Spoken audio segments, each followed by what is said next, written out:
How you doing, everybody? Welcome to the Reset. We will be watching tonight's State of the Union address. Hope everybody is enjoying yourselves, having a good time. The senator from Oklahoma, Mr. Lankford. The senator from West Virginia. Yeah, it's been a minute, everybody. The senator from South Carolina, Mr. Scott. Yeah, it's been a minute, everybody. Let's get this volume up here. The senator from Minnesota, Ms. Klobuchar. All right, all right. The senator from New Jersey. Hope everybody's doing all right this evening. From Wisconsin, Ms. Baldwin. Mr. Clay been gone for a little surgery, you know. But tonight, we're going to check out our favorite president. Please feel free to chime in, everybody. As the joint session of Congress Leave your comments. Let me open up the comments section, as a matter of fact. Address here in just moments. We will bring you the entirety of his remarks live, as well as the Democratic response to follow. And we will be back with you shortly to discuss all of these remarks. How you doing, everybody? Hear live from members of Congress and get their reaction. So we will leave you to listen in at this moment. All and right. we'll be back with you after the president's joint address. All right. Speaker, the Dean of the Diplomatic Corps. Just a moment.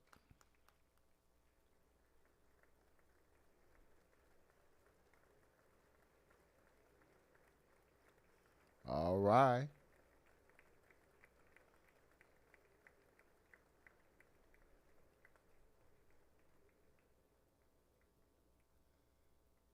Yeah.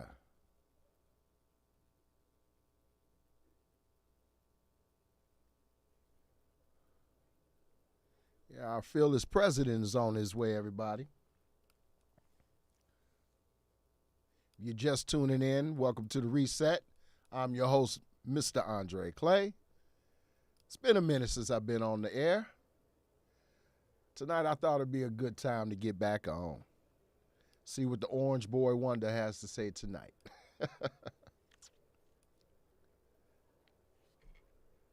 Yeah. It's been a lot of controversy since Trump's been in that White House. We all saw the Oval Office debacle he had when he and JD double teamed Zelensky, putting a little pressure on him. I know a lot of folks felt that Zelensky may have been disrespectful, shouldn't be making any demands of any kind. A lot of folks felt that it was Trump who was being a bully, trying to be a gangster, trying to strong arm that man.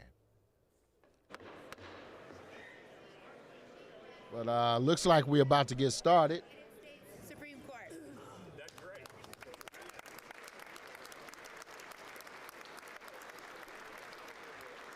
All right. Hope everybody got a cocktail tonight. If you ain't, you better go get one.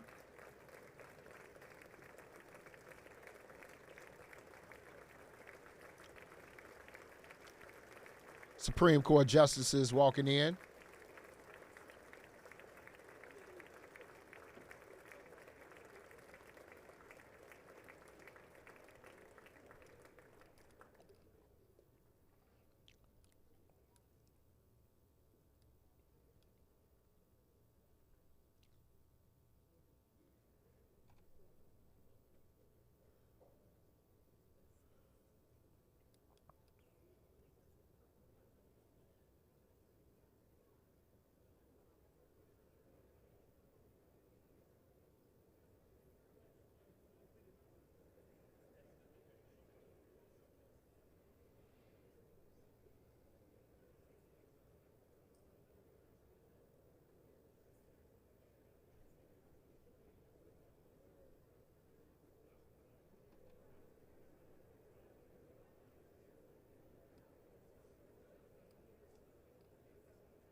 We got the comments section open, everyone.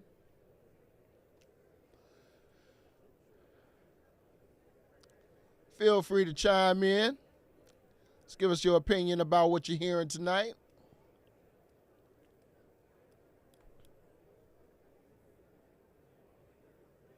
We found Next IT in a point of transition. Oh. So for us, we were trying to get away from old technology and go into a more modern space. So our biggest concern was, can we find a partner that we trust? Yeah, well, of course, we that's got actually the gonna do what they say we got the commercials. and be Hold on a there second. for the long term. Next IT offered that solution, and even coming in with better product, better service, we still found a considerable cost savings. For us, we're investing our members' money, so it means a lot to us. Having the ability to finance with Next IT and knowing that we're no. There we go. Sorry about that, ladies and gentlemen. You know how YouTube is. Yeah, tonight's session was just on the fly. Tonight's episode. Sitting at the crib recovering, I figure, why not go live?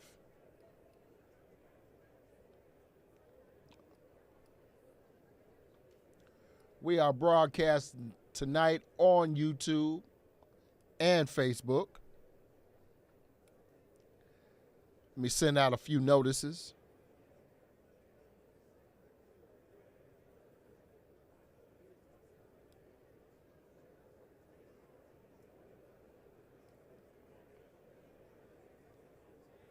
Yeah.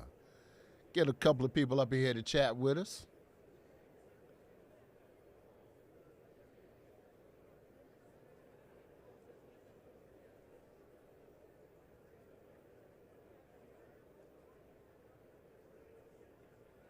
We are live on the Reset page here on Facebook.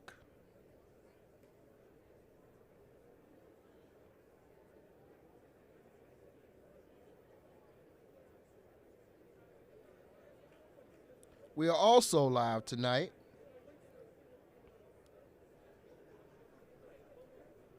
on YouTube.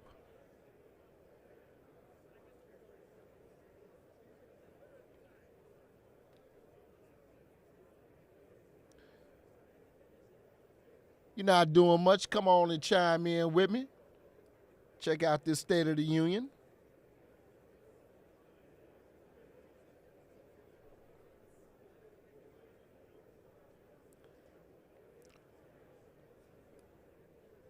It's been a while, everybody. How you doing?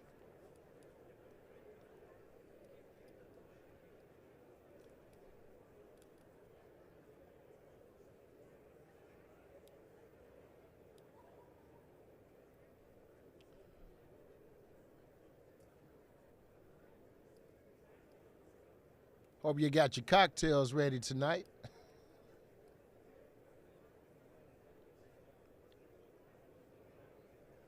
What are your expectations for tonight's speech? Curious to know that.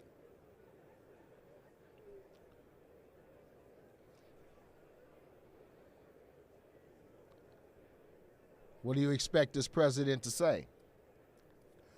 I expect for him to be able to exaggerate and brag on everything that he's done with all of these executive orders and paint a picture of his presidency thus far being a huge success, despite the misinformation that's still going out there, the misreporting done by his Doge agency or headed by Elon Musk, who admittedly says he gets it wrong. He'll post inaccurate stuff. I don't know how everybody feels about that. More so than anything, how do we feel about Elon Musk and this Doge agency being elected by our Congress? And our elected officials in Congress just sitting back, not really doing their job of passing any laws, but just sitting back and allowing Trump and Elon to strip many jobs from us on the federal level, eliminate programs that were helping Americans. Looks like they're going after a little bit of our Medicaid and Social Security. And then in comes Melania. Everybody clap. because we probably won't be seeing her ass for another 6 months or so. Her and Trump are never seen together, right?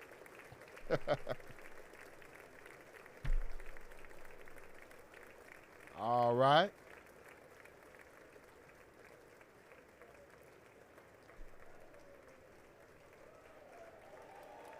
Shouldn't be much longer.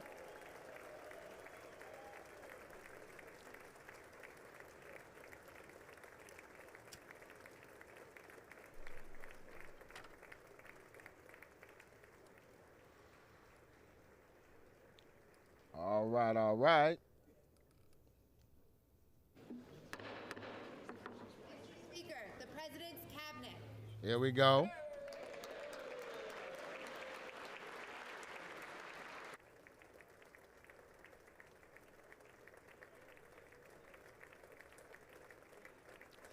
Checking out the double monitor.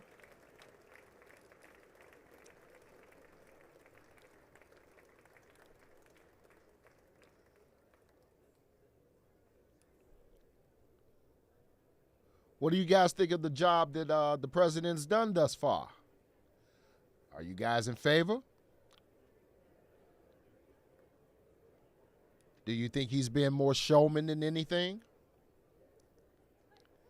How do you feel about the way he's been handling international affairs?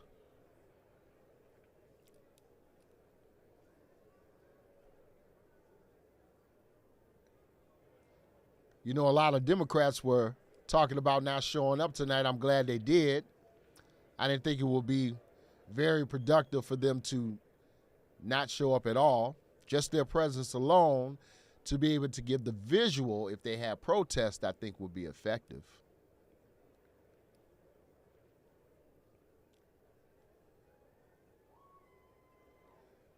Oh, I see RFK there.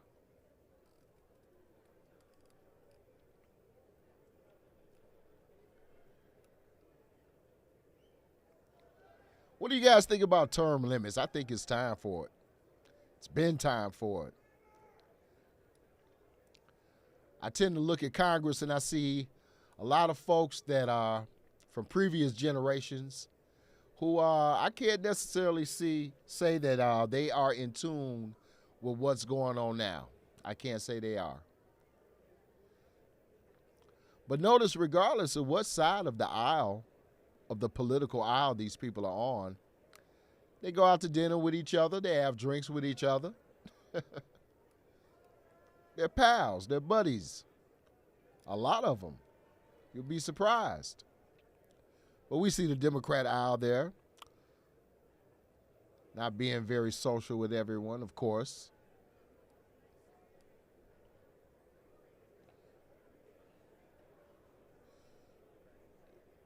What about the job the Democrats have been doing, everybody?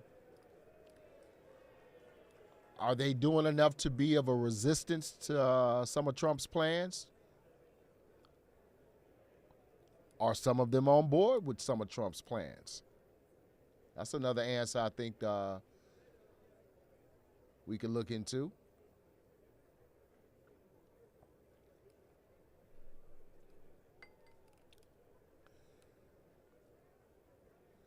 Trump started out his presidency releasing ICE on the public, deporting a lot of folks, opened up Guantanamo Bay. How's everybody feel about that? Are we happy that the executive orders that he's put in place have started to deport some of the undocumented immigrants that were in this country? Because remember, initially he said he was going after felons, but news reports have shown he's going after people who haven't committed heinous felonies, haven't committed violent crimes, right? And lo and behold, some of the Republicans whose spouses or friends that have gotten deported, reports are they've been begging the president to have a change of heart, give them special consideration, because these are people that they know. Yeah, that's what's been happening. That's what's been happening. President hasn't made his way in just yet. Hegseth. Some would argue that this is probably one of the most unqualified cabinets in U.S. history appointed by any president.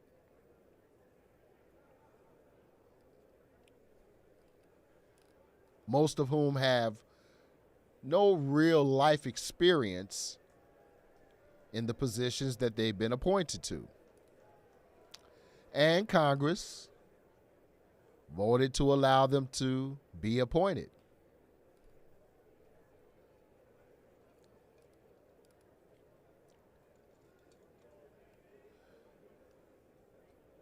Trump's tariffs are planned to go into effect tonight at midnight. So, of course, we can expect higher prices on damn near everything. Because I just feel like, even those products that haven't been hit by the tariffs, I just got a feeling they're going to raise prices on those goods, on those items anyway, just to stay in pace with the current market.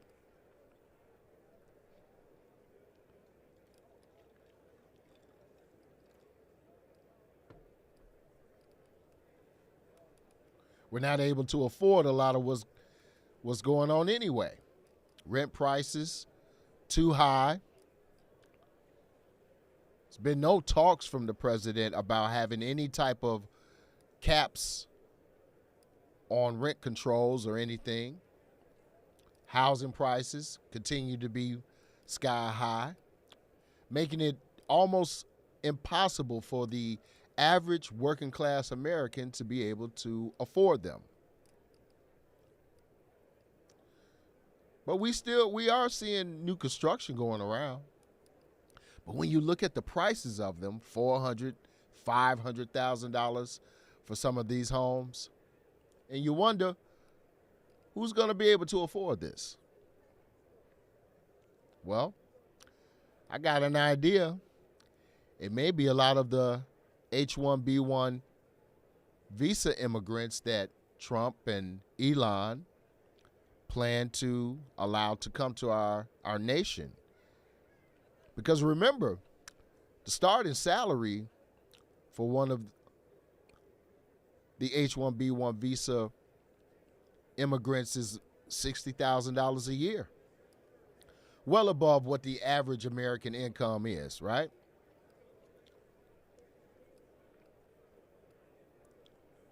But that's what's coming, everybody.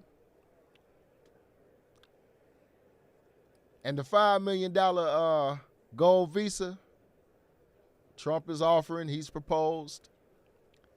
Hell, if you ask me, he's selling us cheap. Man, if you go sell a visa like that, at least make it for $10 million. At least double that, man. The cost to be an American, just $5 million, that's what cost for a citizenship to America, rather? That's what it is? More valuable than that. He's lowballing everybody. He's lowballing.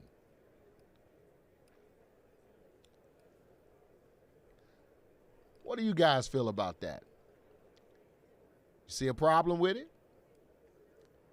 He's talking about these very wealthy folks from different countries being able to come here, set up shops, start businesses, and employ people. But notice when he said it, he doesn't have a mandate that they hire a certain percentage of American workers at their companies. He doesn't have that. And what's to stop the immigrant that comes here building these companies to only just hire some of his own people?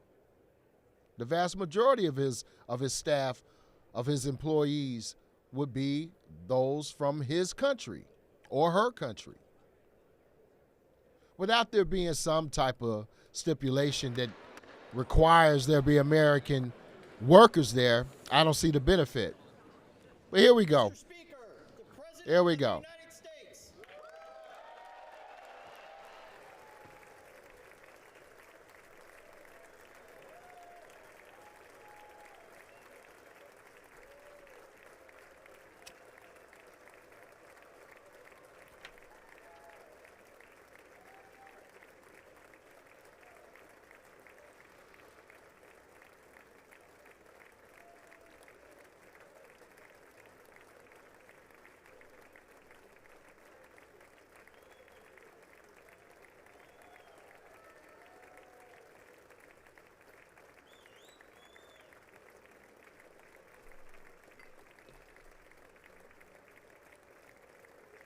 Come on in, man. There he is.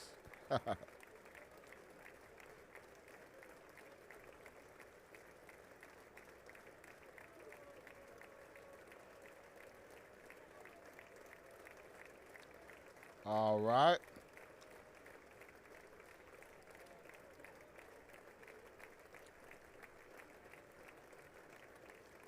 I still can't figure out how the hell he doing his hair, y'all. After all these years, I don't get it. It's a little bit to the back, to the side, and off to the other side with this part there.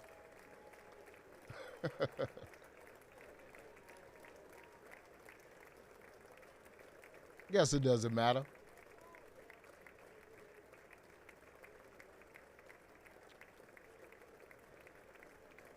He's slow walking, saying hi to everybody he needs to.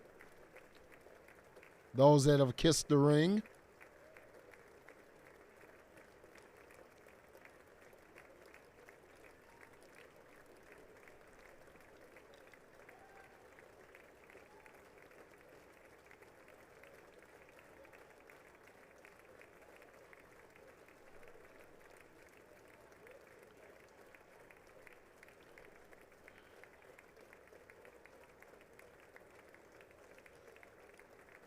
Schumer ain't even looking at him.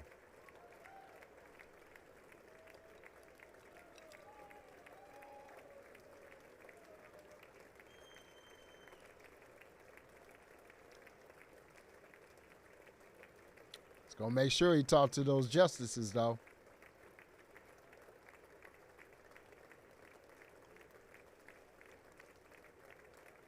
Oh, yeah.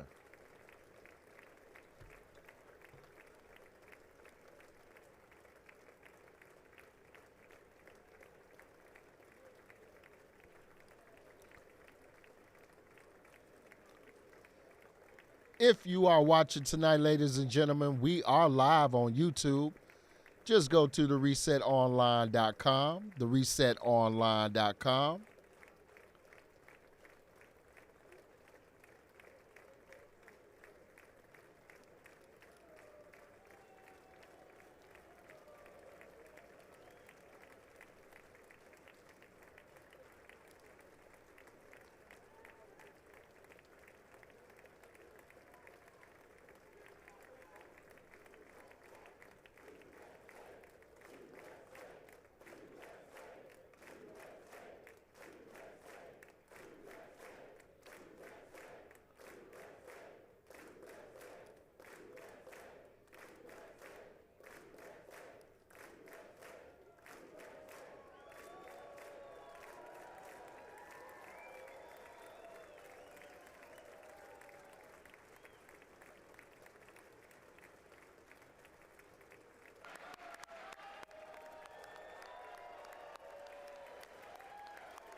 All right, he's getting ready to speak.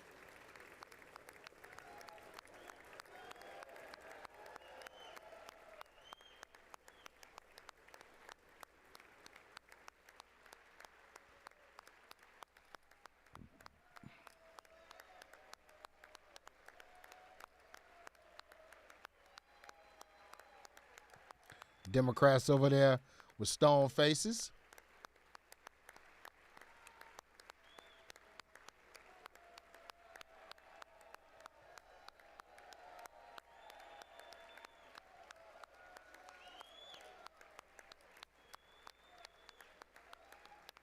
The Democrats ain't clapping.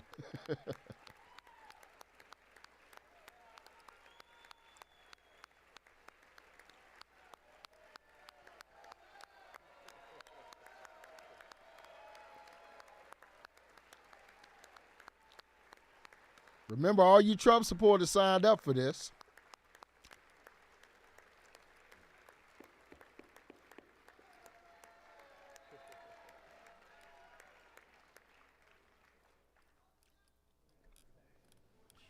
Speaker Johnson, Vice President Vance, the First Lady of the United States, who we never see.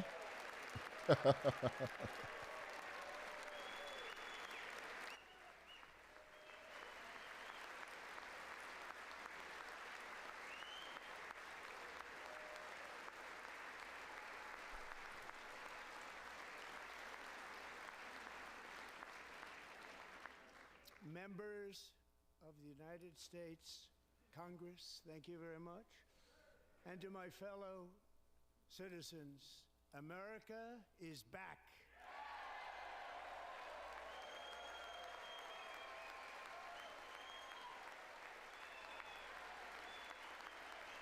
Oh, wow.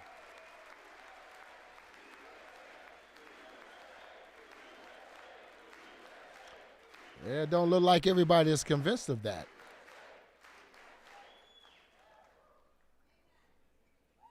Six weeks ago, I stood beneath the dome of this Capitol and proclaimed the dawn of the golden age of America. From that moment on, it has been nothing but swift and unrelenting action to usher in the greatest and most successful era in the history of our country. We have accomplished more in 43 days than most administrations accomplished in 4 years or 8 years, and we are just getting started.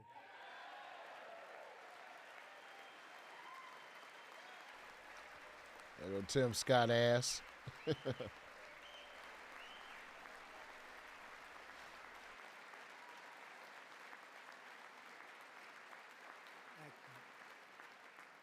I return to this chamber tonight to report that America's momentum is back, our spirit is back, our pride is back, our confidence is back, and the American dream is surging bigger and better than ever before.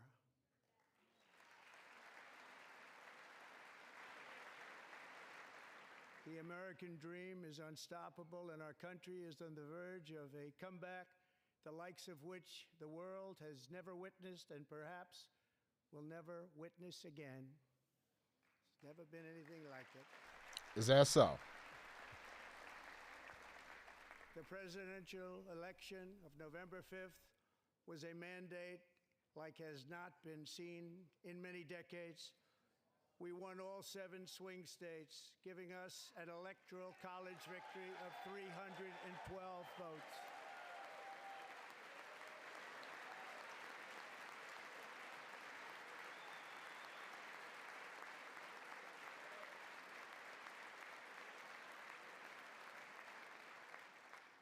We won the popular vote by big numbers and won counties in our country.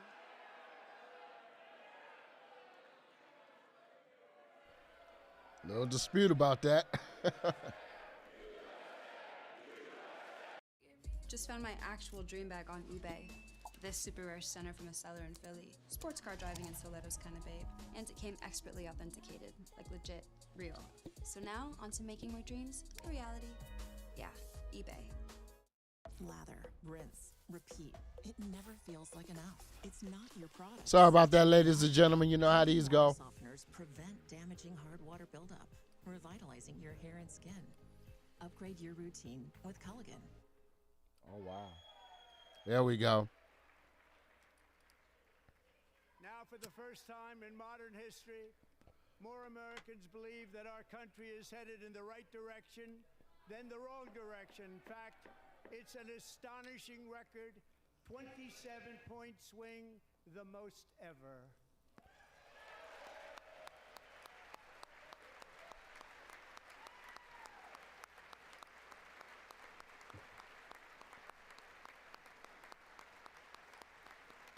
likewise.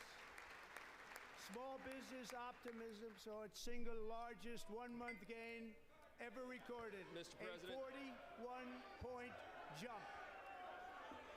All snap. Members are directed to uphold and maintain decorum in the House. They snapping and to out. cease any further disruptions. That's your warning. Wow. Members are engaging in willful and continuing breach of decorum, and the chair is prepared to direct the Sergeant-at-Arms to restore order to the joint session. Democrats getting ready to get walked up out of there.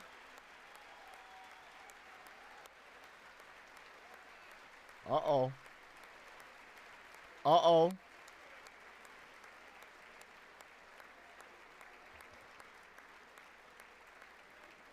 This may end up being something like we've never seen before, ladies and gentlemen. Mr. Green, take your seat. Take your seat, sir. Take your seat. He trying to get walked out, y'all. Finding that members continue to engage in willful and concerted disruption of proper decorum, the chair now directs the Sergeant-at-Arms to restore order. Remove this gentleman from the chamber. Oh, wow. Have we seen this before? Family, have we seen this before?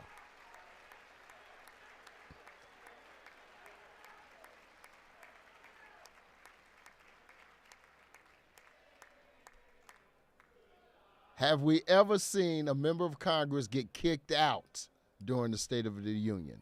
Have we seen that before?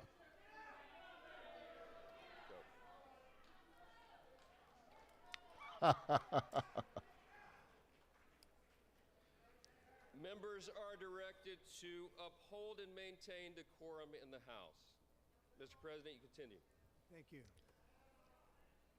Over the past 6 weeks, I have signed nearly 100 executive orders and taken more than Right, Monica. I feel you, girl.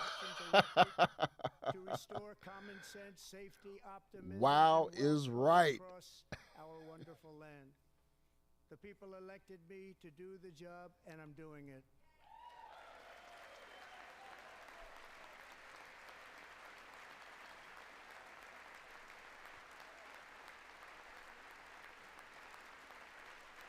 Yeah. Our country does look like a joke to a lot of the world, Monica. You're absolutely right. In fact, it has been stated by many that the first month of our presidency, it's our presidency, is the most successful in the history of our nation. By many.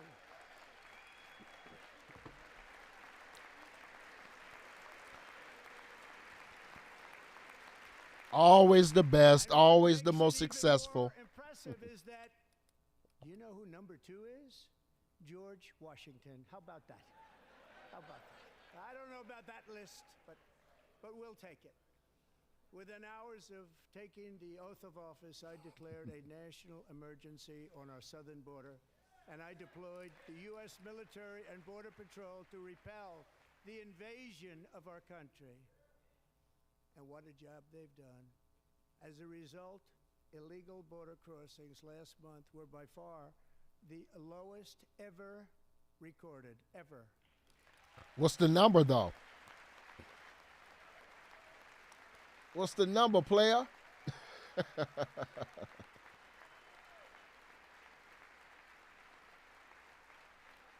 Marco. Heard my words and they chose not to come.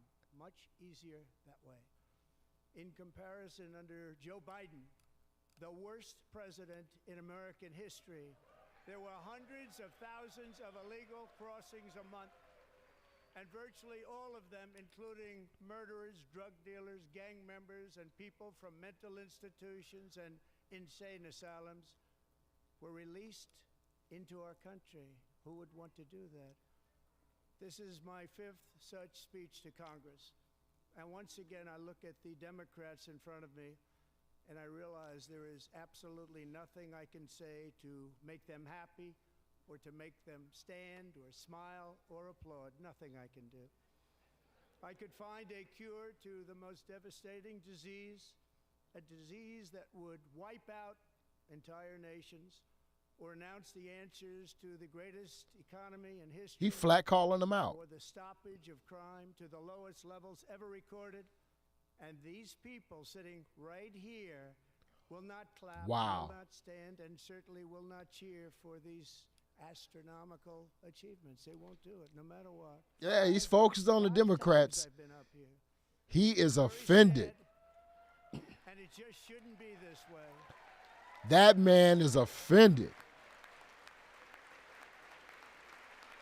Look, Musk steals. Look at the signs the Democrats are holding up. Save Medicaid. False. Protect veterans. So Democrats sitting before me, for just this one night, why not join us in celebrating so many incredible wins for America? For the good of our nation, let's work together and let's truly make America great again. This man is trying to shame. Wrong focus. That's right, Monica. He's trying to shame the Democrats into supporting him. Fascinating. Just fascinating. Every day my administration is fighting to deliver the change America needs to bring a future that America deserves, and we're doing it. This is a time for big dreams and bold action. Upon taking office, I imposed an immediate freeze on all federal hiring, a freeze on all new federal regulations, and a freeze on all foreign aid.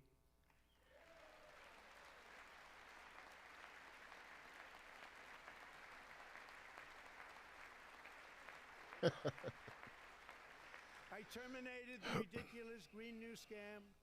I withdrew from the Green New Paris Scam. Climate Accord, which was costing us trillions of dollars that other countries were not paying. I withdrew from the corrupt World Health Organization. Wow. And I also withdrew from the anti-American UN Human Rights Council.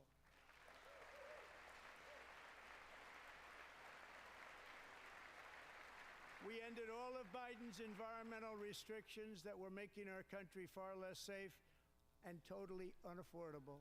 And importantly, we ended the last administration's insane electric vehicle mandate, saving our auto workers and companies from economic destruction. I wonder how Elon feels about that.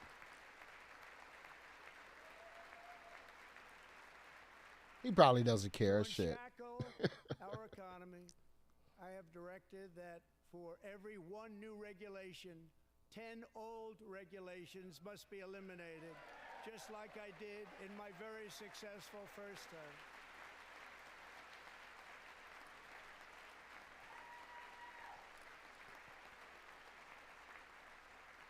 And in that first term, we set records on ending unnecessary rules and regulations like no other president had done before.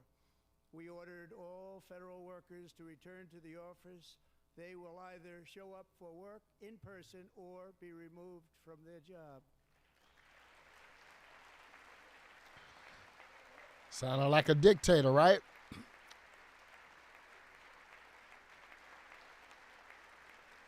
And we have ended weaponized government where, as an example, a sitting president is allowed to viciously prosecute his political opponent, like me. Oh, wow. How did that work out? Look at him. Look at him. Too good. That man got beef. No. No, he does not care. He doesn't care, Monica. All government censorship and brought back free speech in America. It's back.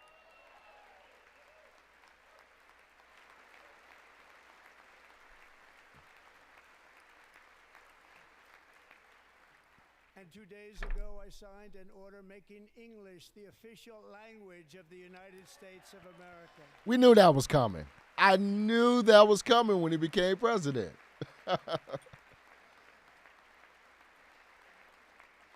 I I renamed the Gulf of Mexico the Gulf of America. No one cares. Nobody cares. I know I don't. I don't give a damn. And likewise, I renamed for a great president, William McKinley, Mount McKinley again. Beautiful Alaska. We love Alaska. We've ended the tyranny of so-called diversity, equity, and inclusion policies all across the entire federal government and indeed the private sector and our military. That needs to be booed. And our country will be woke no longer. I wonder if he knows how that's going to sound in the long term. Woke no longer. We believe that whether you are a doctor, an accountant, a lawyer, or an air traffic controller, you should be hired and promoted based on skill and competence, not race or gender. Very important.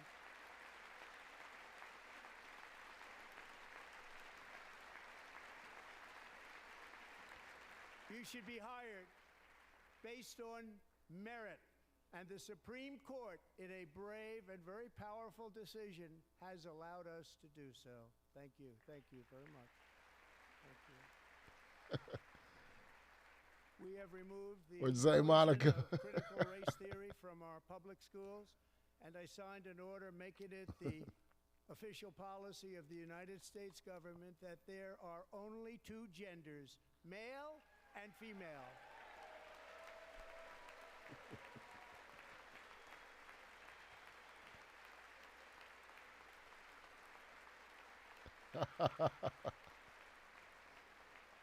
Male and female, y'all. I also signed Keep that in mind. an order to ban men from playing in women's sports.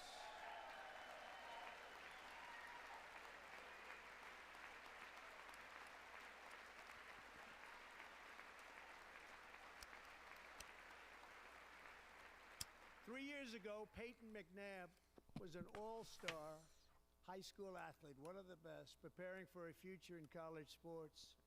But when her girls' volleyball match was invaded by a male, he smashed the ball so hard in Peyton's face, causing traumatic brain injury, partially paralyzing her right side, and ending her athletic career. It was a shot like she's never seen before. She's never seen anything like it. Peyton is here tonight in the gallery, and Peyton, from now on, schools will kick the men off the girls' team, or they will lose all federal funding.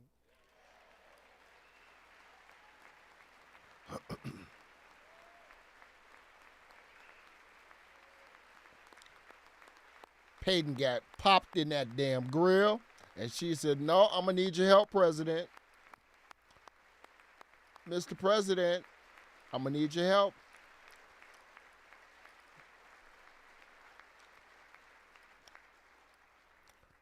And if you really want to see numbers, just take a look at what happened in the women's boxing, weightlifting, track and field, swimming, or cycling, where a male recently finished a long-distance race 5 hours and 14 minutes ahead of a woman for a new record by 5 hours. 5 hours. Record by 5 hours. It's demeaning for women. Let's be honest. Very bad for our country. I'm not sure if I know anybody that's against men competing in women's sports. I think most folks are not on board with that. I would say. Most people are not on board with that. What I have just described is only a small fraction of the common sense revolution that is now, because of us, sweeping the entire world. Oh, wow. Common sense has become a common theme, and we will never go back. Never. Never going to let that happen. Among my very highest priorities is to rescue our dude was economy, wrong, get Monica. dramatic and immediate relief to working families. As you know, we inherited from the last administration an economic catastrophe and an inflation nightmare. Okay, what you gonna do about it, man? What you gonna do? Policies drove up energy prices, Uh-huh. grocery costs, Okay. and drove the necessities of life out of reach for millions and millions of Americans. They've never had anything like it. We suffered the worst inflation in 48 years, but perhaps even in the history of our country. They're not sure. As president, I'm fighting every day to reverse this damage and make America affordable again. So what are you doing? You already said you can't lower grocery prices.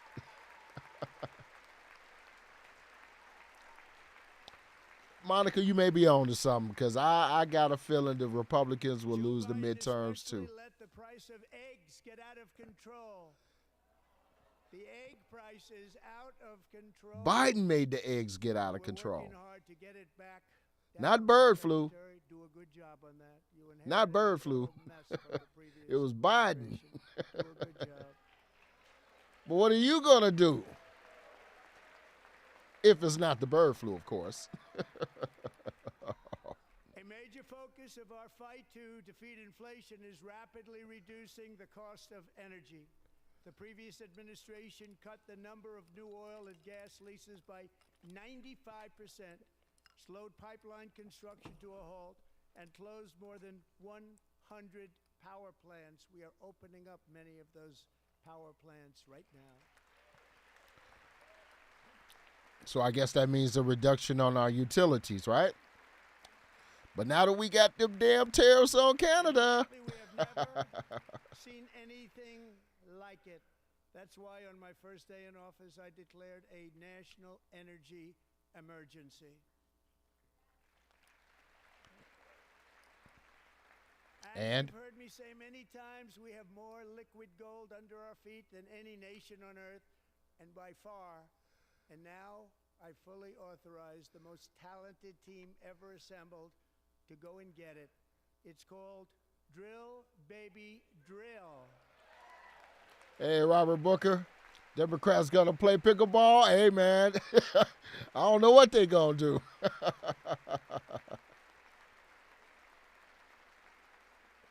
My administration is also working on a gigantic natural gas pipeline in Alaska, among the largest in the world, where Japan, South Korea, and other nations want to be our partner with investments of trillions of dollars each. There's never been anything like that one. It will be truly spectacular. It's all set to go. The permitting is gotten. And later this week, I will also take historic action to dramatically expand production of critical minerals and rare earths here in the USA. Uh-huh.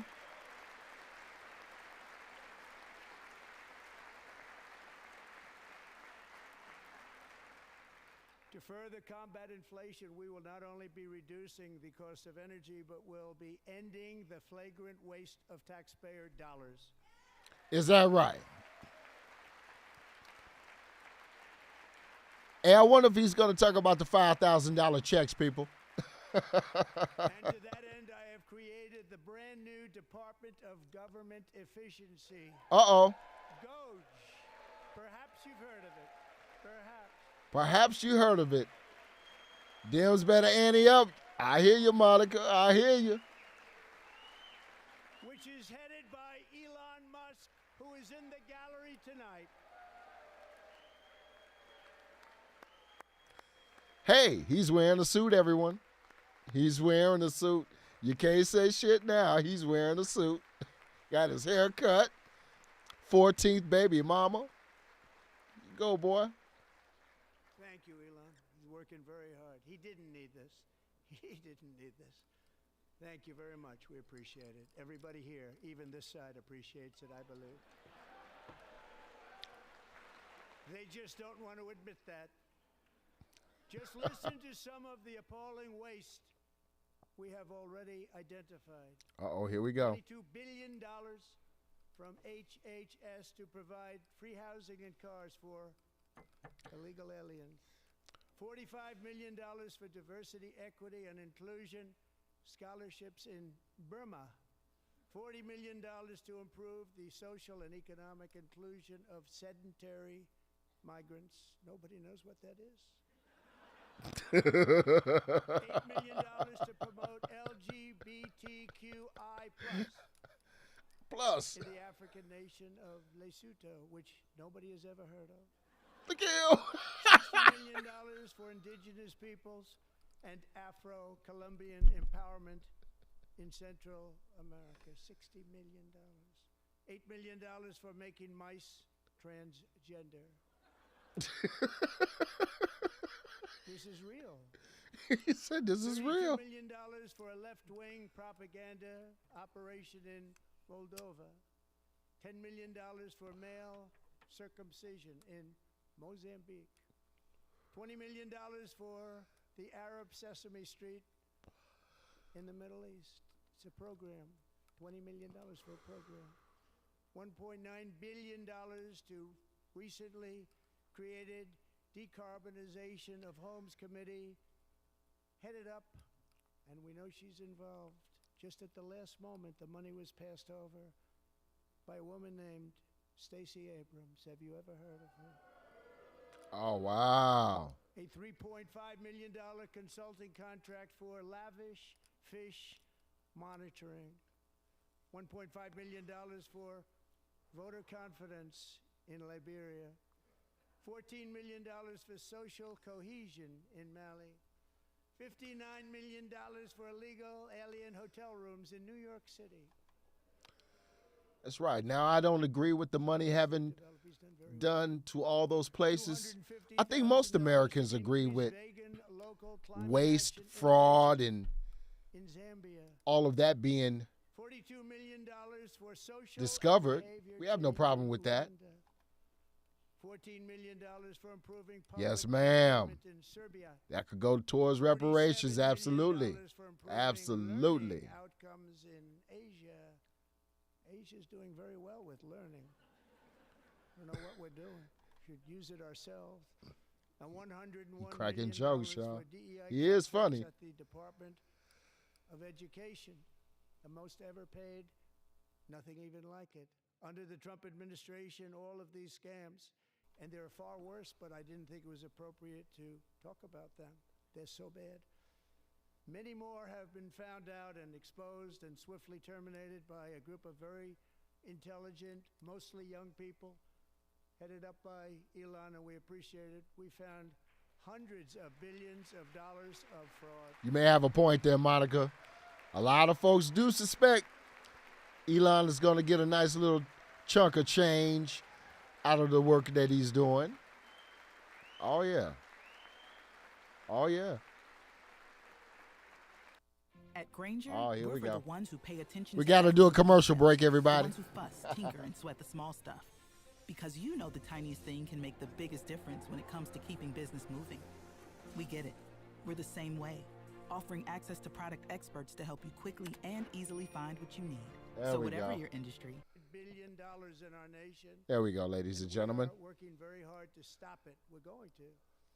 We're also identifying shocking levels of incompetence and probable fraud in the Social Security program for our seniors, and that our seniors and people that we love rely on. Believe it or not, government databases list 4.7 million Social Security members from people aged 100 to 109 years old. It lists 3.6 million people from ages 110 to 119. I don't know any of them. That doesn't mean that these people are receiving checks. They're going to be in the database because Social Security was created in the early 1900s. 129. 3.9 million people from ages 130 to 139. People. Y'all know that this is just bullshit 3.5 propaganda, million right? People from ages 140 to 149. And money is being paid to many of them. And we're searching right now. Money is being paid to folks that's 300 years old, huh? You're going to find it. But a lot of money Exactly is paid right, out to Monica, people right. Because it just keeps getting paid, and nobody does. And it really hurts Social Security and hurts our country. 1.3 million people from ages 150 to 159, and over 130,000 people, according to the Social Security databases, are age over 160 years old. These people aren't receiving checks, bro. They're in the database, but that doesn't mean that they're receiving checks. This has been debunked, everybody. And this man still decided to come on and push this propaganda. Including, to finish, 1,039 people between the ages of 220 and 229, one person between the age of 240 and 249, and one person is listed at 360 years of age. More than 100 years. More than 100 years older than our country. He drunk, Monica. He might be. We'll find out where that money's going. And it's not going to be pretty. By slashing all of the fraud, waste, and theft we can find, we will defeat inflation, bring down mortgage rates, lower car payments and grocery prices, protect our seniors, and put more money in the pockets of American families.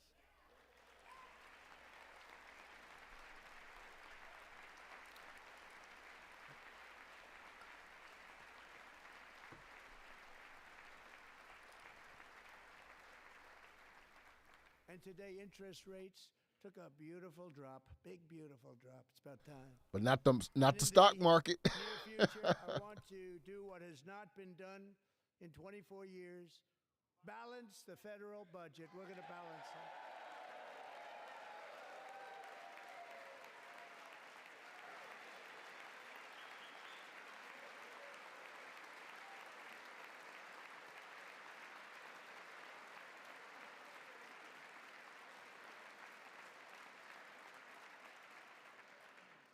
With that goal in mind, we have developed in great detail what we are calling the Gold Card, which goes on sale very, very soon.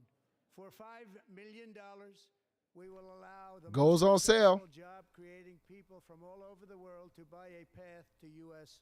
citizenship. $5 million. Card, but better and more sophisticated.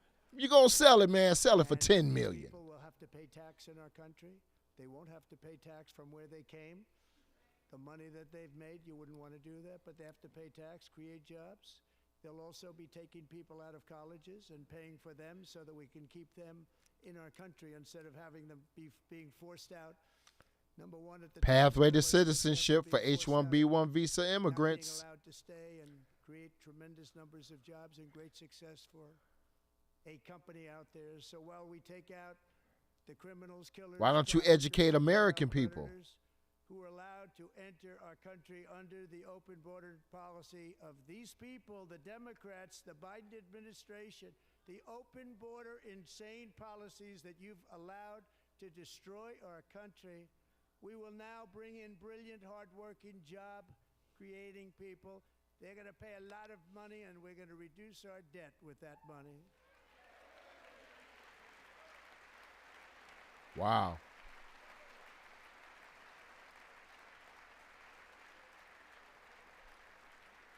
Americans have given us a mandate for bold and profound change. For nearly 100 years, the federal bureaucracy has grown until it has crushed. However you book, first check Kayak to find. Give me a minute, everybody. Flights you maybe don't want, like layovers. Then do what people do. Recheck sites Kayak already checked. Think about makeovers, leftovers, pullovers, hangovers, do-overs. Oh yeah. Risk takers now drowns under millions and millions of pages of regulations and debt. Approvals that should take 10 days to get instead take 10 years, 15 years, and even 20 years before you're rejected. Meanwhile, we have hundreds of thousands of federal workers who have not been showing up to work. My administration will reclaim power from this unaccountable bureaucracy, and we will restore true democracy to America again.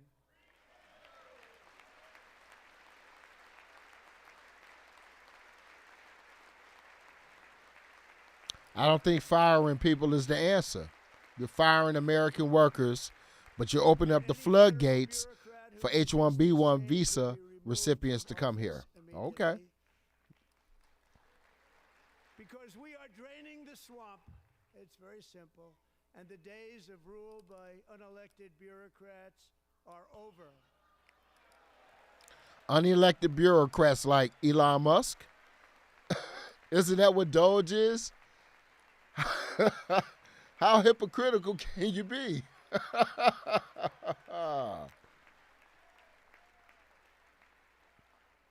And the next phase of our plan to deliver the greatest economy in history is for this Congress to pass tax cuts for everybody. They're in there. They're waiting for you to vote. And I'm sure that the people on my right, I don't mean the Republican right, but my right here, I'm sure you're going to vote for those tax cuts, because otherwise I don't believe the people will ever vote you into office. So I'm doing you a big favor by telling you that. Wow. But I know this group is going to be voting for the tax. Yes. The biggest tax cut is for the rich. It's going to be permanent.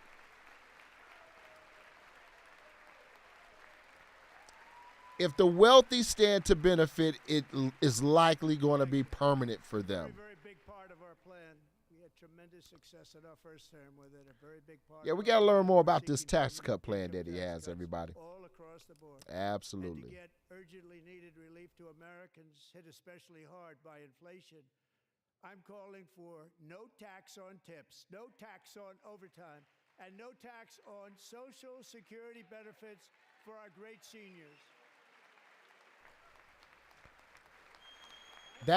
Those particular measures, I can't see anyone being against that.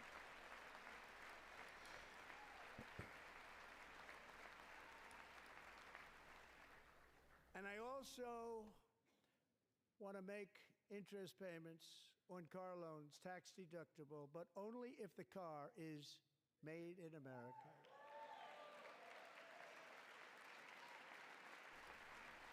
I'd like to see that happen. Because even the foreign cars are made in America. Industry like nobody's ever seen. Plants are opening up all over the place. Deals are being made. Never seen. That's a combination of the election win and tariffs. It's a beautiful word, isn't it? That, along with our, I don't know until after midnight tonight, bro.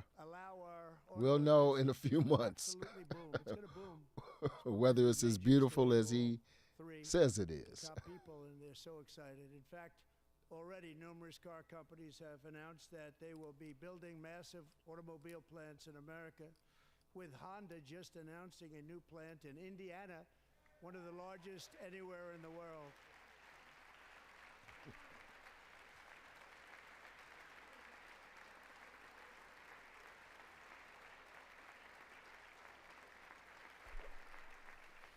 And this has taken place since our great victory on November 5th, a date which will hopefully go down as one of the most important in the history of our country.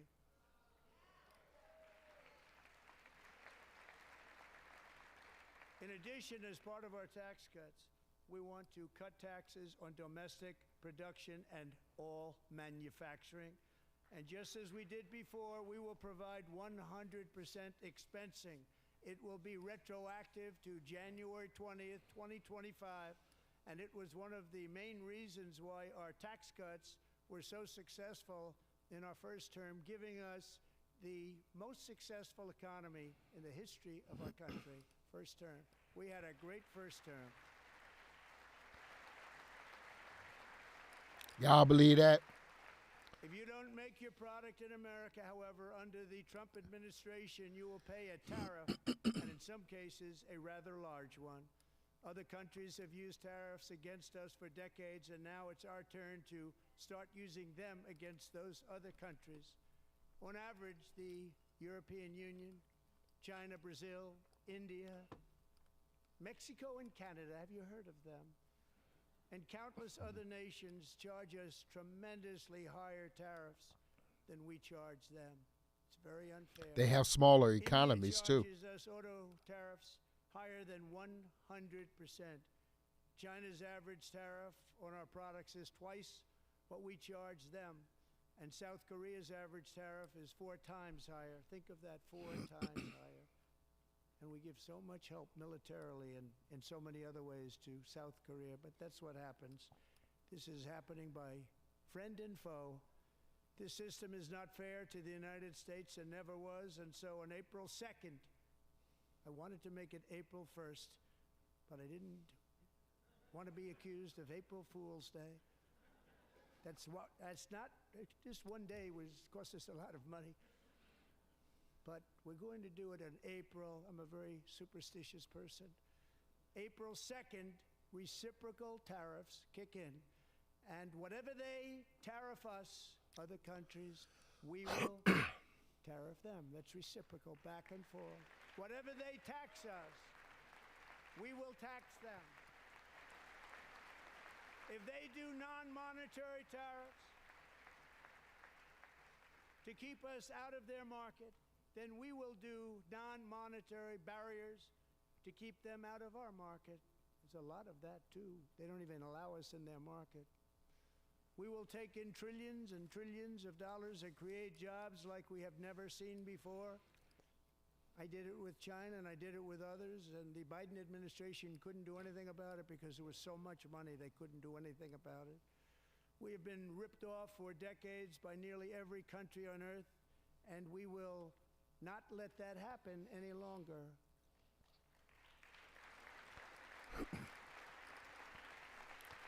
Resetting the stage for the international trade. I can't say that's a wrong thing.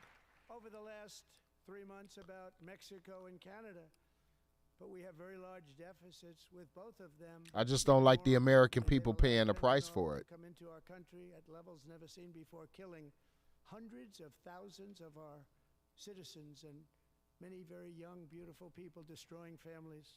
Nobody's ever seen anything like it. They are, in effect, receiving subsidies of hundreds of billions of dollars. We pay subsidies to Canada and to Mexico of hundreds of billions of dollars, and the United States will not be doing that any longer. We're not going to do it any longer.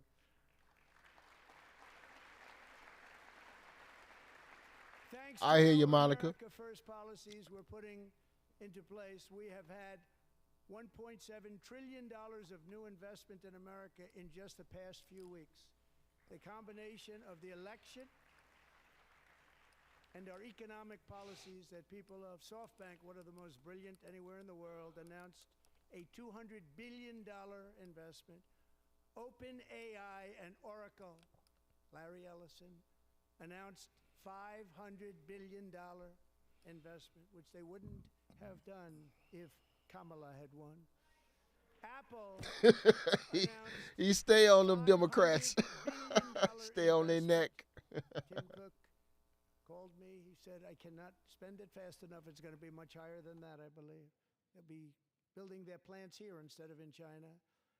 And just yesterday, Taiwan Semiconductor, the biggest in the world, most powerful in the world, has a tremendous amount, 97% of the market, announced a $165 billion investment to build the most powerful chips on earth right here in the USA.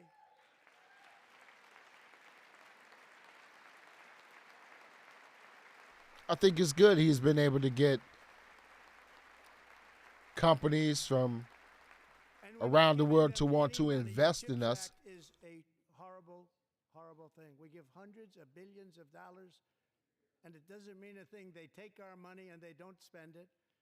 All that meant to them, we're giving them no money. All that was important to them was they didn't want to pay the tariffs, so they came and they're building, and many other companies are coming. We don't have to give them money. We just want to protect our businesses and our people, and they will come because they won't have to pay tariffs if they build in America. So it's very amazing. You should get rid of the CHIP Act, and whatever's left over, Mr. Speaker, you should use it to reduce debt or any other reason you want to.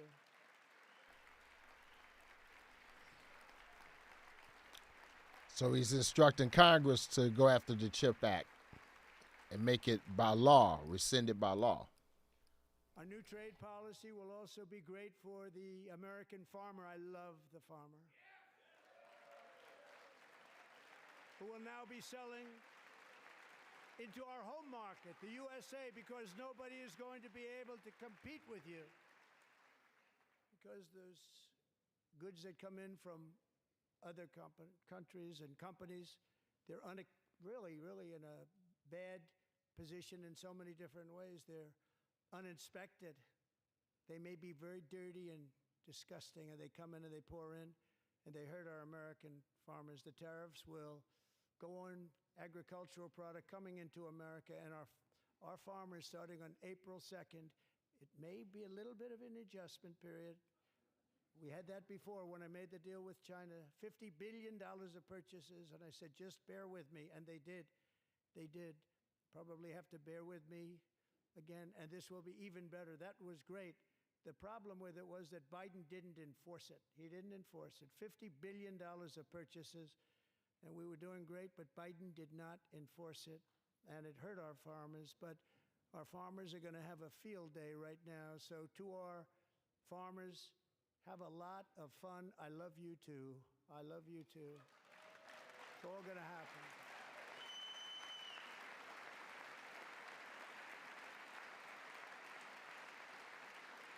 And I have also imposed a 25% tariff on foreign aluminum, copper, lumber, and steel, because if we don't have, as an example, steel and lots of other things, we don't have a military, and frankly, we just won't have a country very long.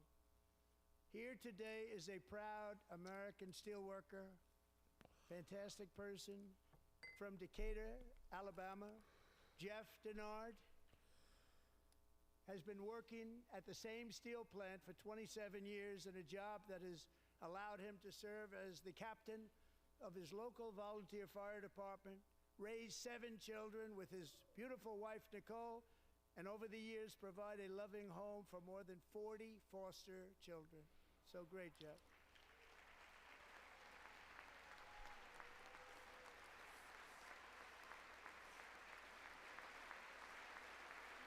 Thank you, Jeff. Thank you, Jeff.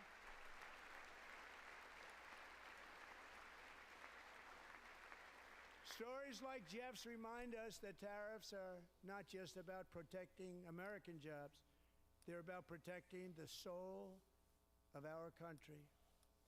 Tariffs are about making America rich again and making America great again, and it's happening, and it will happen rather quickly. There'll be a little disturbance.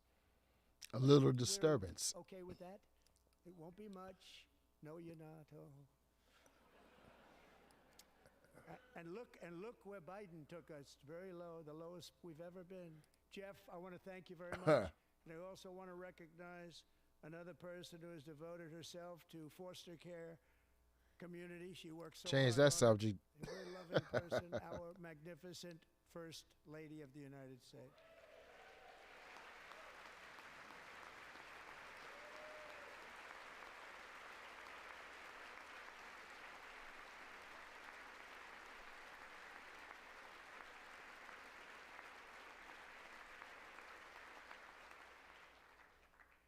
Melania's work has yielded incredible results, helping prepare our nation's future leaders as they enter the workforce. Our First Lady is joined by 2 impressive young women, very impressive. Haley Ferguson, who benefited from the First Lady's Fostering the Future initiative and is poised to complete her education and become a teacher. And Elliston Berry, who became a victim of an illicit deepfake image produced by a peer. With Elliston's help, the Senate just passed the Take It Down Act, and this is so important. Thank you very much, John. John Thune, thank you. Stand up, John. Thank you, John.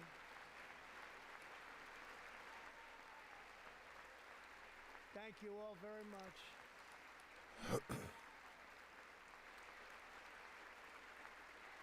Thank you. And thank you to John Thune and the Senate. Great job. To criminalize the publication of such images online is terrible, terrible thing. And once it passes the House, I look forward to signing that bill into law. Thank you. And I'm going to use that bill for myself, too, if you don't mind. Because nobody gets treated worse than I do online. Nobody. That's great. Thank you very much to the Senate. Thank you. But if we truly care about protecting Americans' children, no step is more crucial than securing America's borders. Over the past 4 years, 21 million people poured into the United States. Many of them were murderers, human traffickers, gang members, and other criminals from the streets of dangerous cities all throughout the world. Because of Joe Biden's insane and very dangerous open border policies, they are now strongly embedded in our country, but we are getting them out and getting them out fast. I wonder if he'll report on the actual number of people that he has been able to deport. Will we hear that this evening? Tom Homan and Christy, I want to thank you, and Paul of Border Patrol. I want to thank you. What a job they've all done. Everybody, Border Patrol, ICE, law enforcement in general is incredible. We have to take care of our law enforcement. Have to.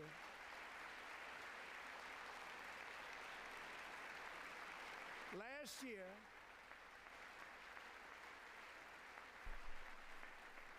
a brilliant 22-year-old nursing student named Laken Riley, the best in her class, admired by everybody, went out for a jog on the campus of the University of Georgia. That morning, Laken was viciously attacked, assaulted, beaten, brutalized, and horrifically murdered. Laken was stolen from us by a savage illegal alien gang member who was arrested while trespassing across Biden's open southern border and then set loose into the United States under the heartless policies of that failed administration. It was indeed a failed administration.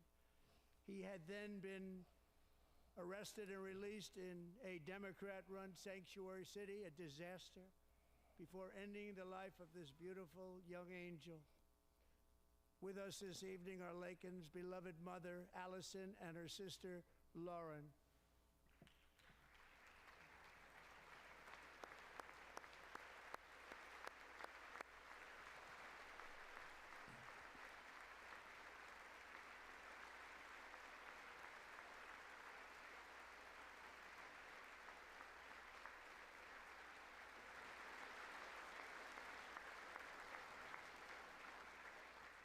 Last year, I told Laken's grieving parents that we would ensure their daughter would not have died in vain. That's why the very first bill I signed into law as your 47th president mandates the detention of all dangerous criminal aliens who threaten public safety. It's a very strong, powerful act.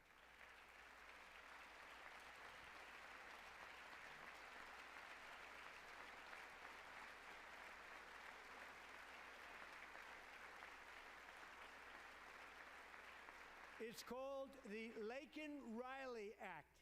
So Allison and Lauren, America will never, ever forget our beautiful Laken Hope Riley.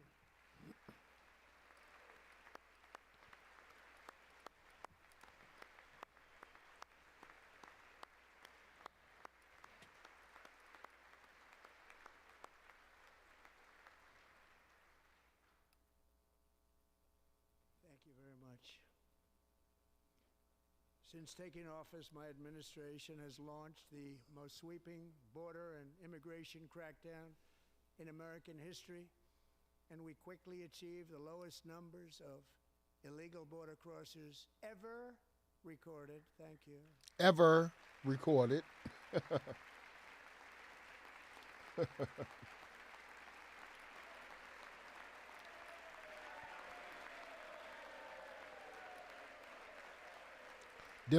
Them damn Democrats ain't clapped one time. Media and our friends in the Democrat Party kept saying we needed new legislation. We must have legislation to secure the border.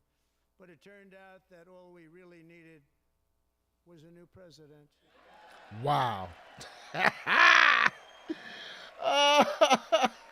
He cracking on their ass all evening. Oh, man.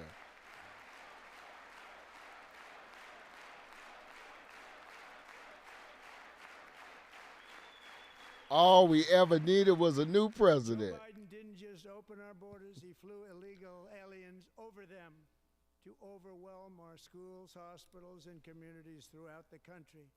Entire towns like Aurora, Colorado, and Springfield, Ohio, buckled under the weight of the migrant occupation and corruption like nobody's ever seen before. Beautiful towns destroyed. Now, just as I promised in my inaugural address, we are achieving the great liberation of America. Is that right?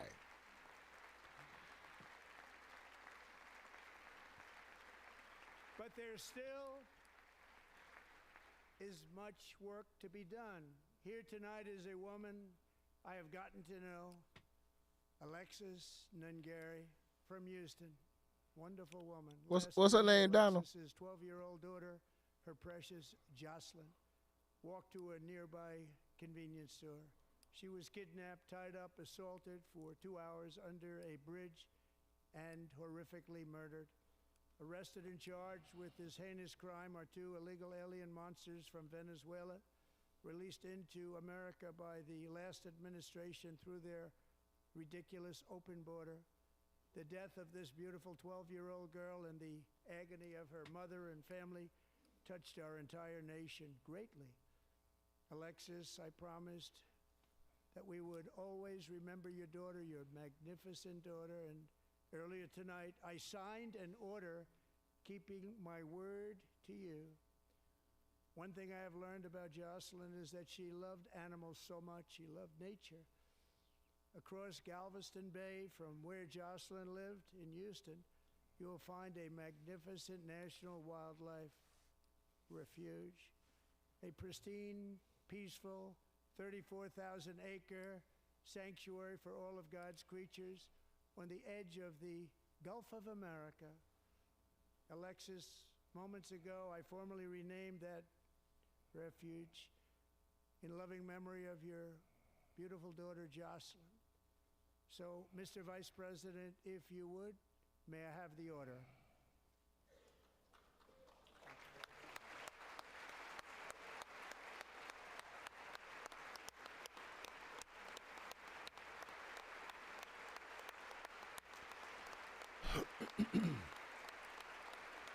White victims of crimes done by undocumented immigrants. He's making monuments for them. Amazing. Thank you very much. All 3 savages charged with Jocelyn and Lakin's. It was slick, members of the and it was sick. Gang, the toughest gang they... Building your online business? Go to Wix.com and set up your store on a single integrated platform. Mexican drug cartels. There we go. Foreign terrorist organizations.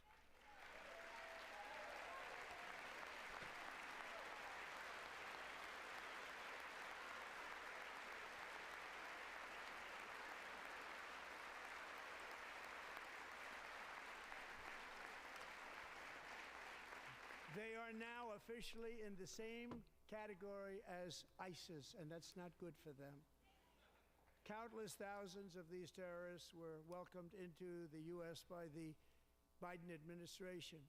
But now every last one will be rounded up and forcibly removed from our country, or, if they're too dangerous, put in jails, standing trial in this country, because we don't want them to come back ever. With us this evening is a warrior on the front lines of that battle, Border Patrol Agent Roberto Ortiz. Great guy.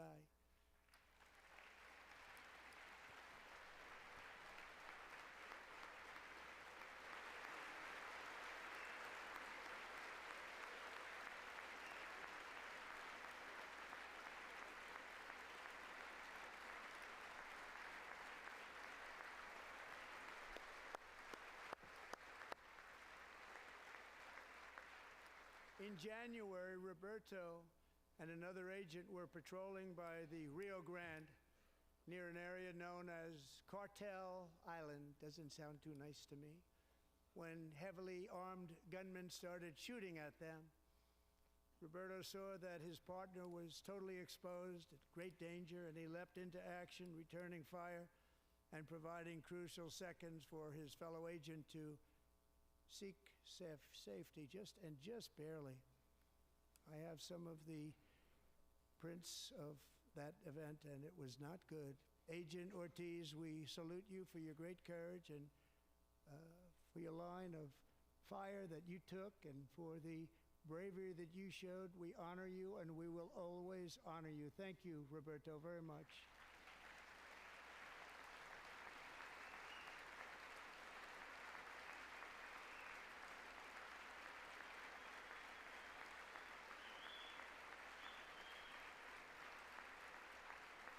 Thank you, Roberto. And I actually got to know him on my many calls to the border. He's a great gentleman. The territory to the immediate south of our border is now dominated entirely by criminal cartels that murder, rape, torture, and exercise total control. They have total control over a whole nation, posing a grave threat to our national security. The cartels are waging war in America, and it's time for America to wage war on the cartels, which we are doing.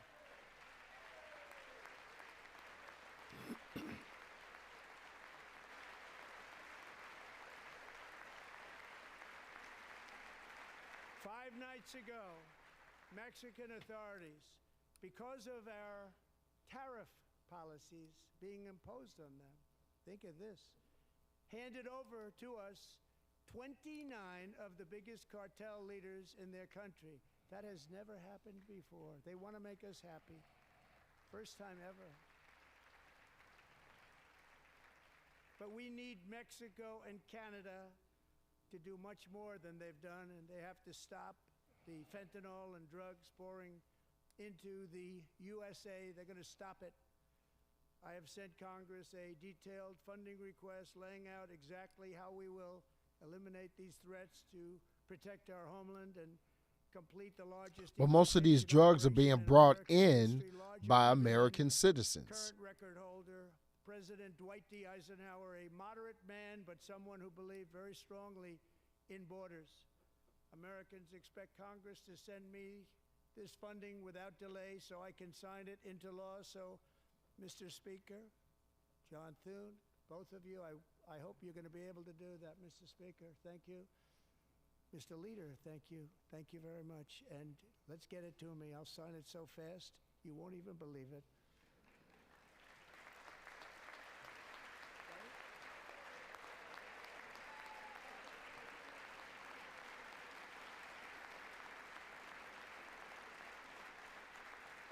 And as we reclaim our sovereignty, we must also bring back law and order to our cities and towns.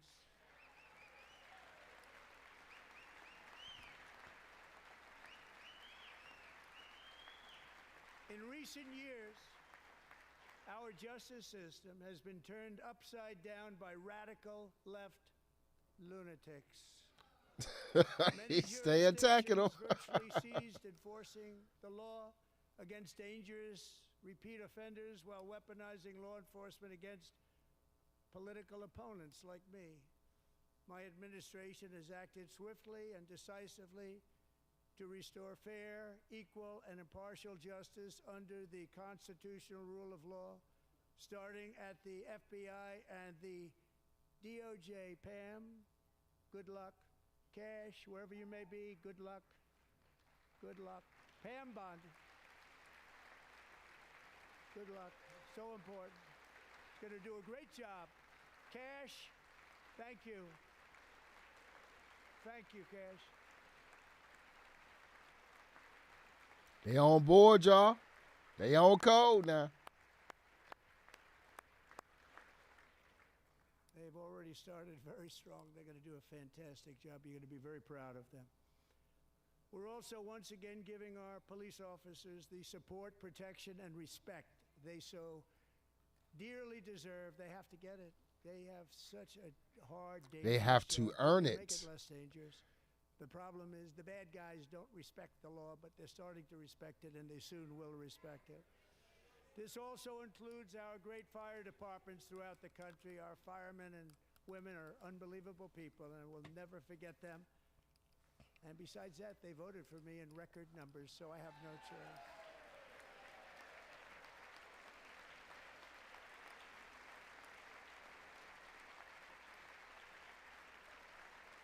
One year ago this month, 31-year-old New York police officer Jonathan Diller, unbelievably wonderful person and a great officer, was gunned down at a traffic stop on Long Island. I went to his funeral. The vicious criminal charged with his murder had 21 prior arrests, and they were rough arrests, too. He was a real bad one. The thug in the seat next to him had 14 prior arrests and went by the name of Killer. He was Killer. He killed other people, they say, a lot of them. I attended Officer Diller's service, and when I met his wife and one-year-old son. Good Ryan, question, Monica. Good question. actually. I have not seen her. She might be His name is protesting. Stephanie, and she is here tonight. Stephanie, thank you very much, Stephanie. Thank you very much.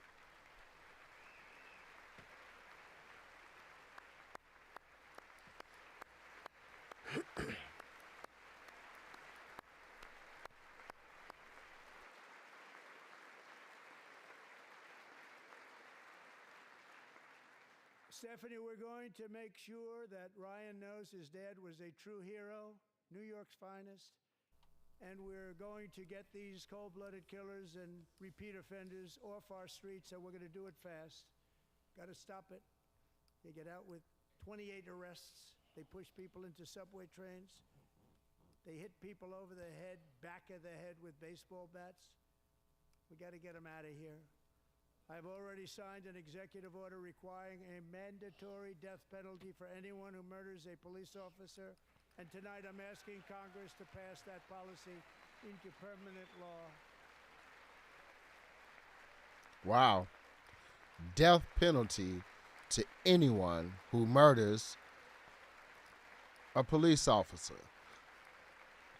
I'm also asking for a new crime bill getting tough on repeat offenders while enhancing protections for America's police officers. So they can do Harsher their on jobs victims without than they are fear on the of their police, lives being and we totally pay them. destroyed. They don't want to be killed. We're not going to let them be killed. Joining us in the gallery tonight is a young man who truly loves our police. His name is DJ Daniel. He is 13 years old, and he has always dreamed of becoming a police officer.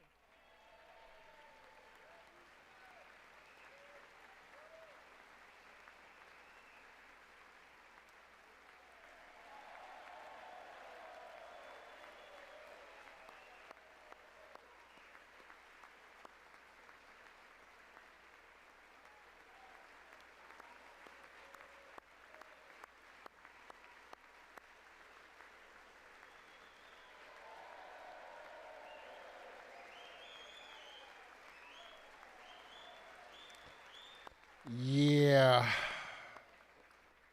Yeah. But in 2018, Parading his son like DJ that. was diagnosed with brain cancer. The doctors gave him 5 months at most to live. That was more than 6 years ago.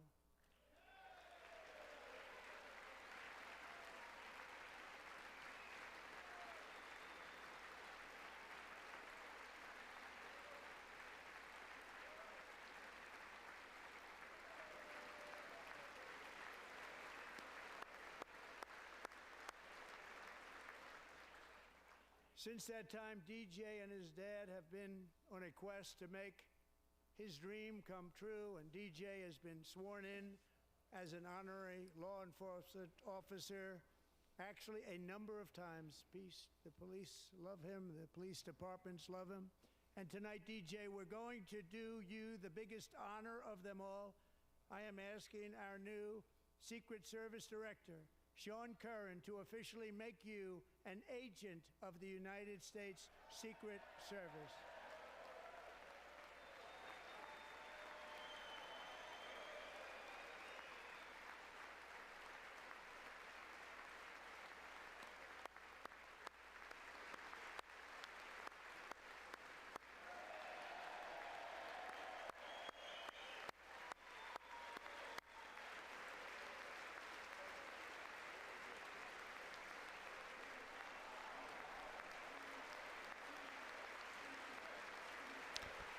Do any of y'all feel like this is child exploitation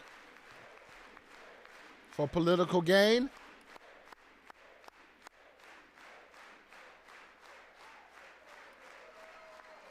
Thank you, DJ. Pandering one-on-one. Absolutely. DJ's doctors believe his cancer likely came from a chemical he was exposed to when he was younger. Since 1975, rates of child cancer have increased by more than 40%. Reversing this trend is one of the top priorities for our new presidential commission to make America healthy again, chaired by our new Secretary of Health and Human Services, Robert F. Kennedy, Jr. Oh, hell.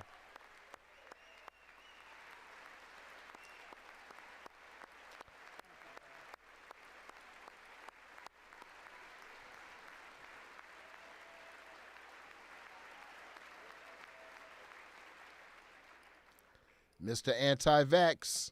With the name Kennedy, you would have thought everybody over here would have been cheering. How quickly they forget. Our goal is to get toxins out of our environment, poisons out of our food supply. The drunk. Keep our children healthy Yeah, and strong. Kennedy. You As got an a pass. example, not long ago, and you can't even believe these numbers, 1 in 10,000 children had autism, 1 in 10,000, and now it's 1 in 36. There's something wrong, 1 in 36, think of that.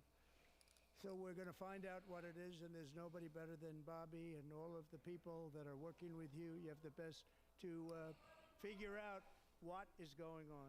Okay, Bobby, good luck. He has no experience in this arena. He's not qualified.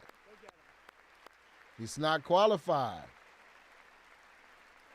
Wow. Thank you. My administration is also working to protect our children from toxic ideologies in our schools. A few years ago, January, Little John and her husband discovered that their daughter's school had secretly socially transitioned their 13-year-old little girl.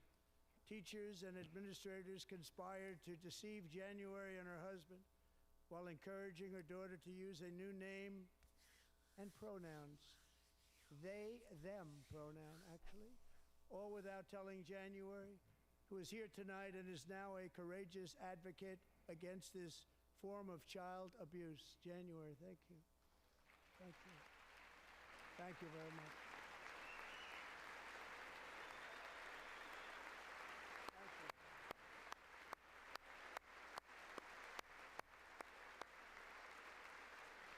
Are these people really deserving of recognition right here?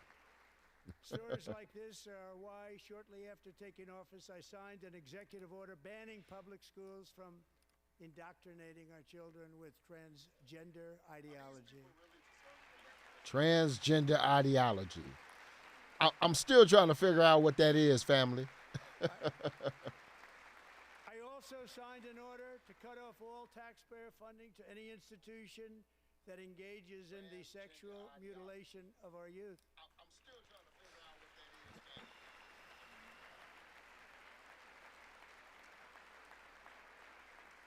And now I want Congress to pass a bill permanently banning and criminalizing sex changes on children and forever ending the lie that any child is trapped in the wrong body. Oh, wow. This is a big lie. Oh, wow. He's just decided for psychologists, for the parents, that it's a lie. Child in America Wow. is that you are perfect exactly the way God made you.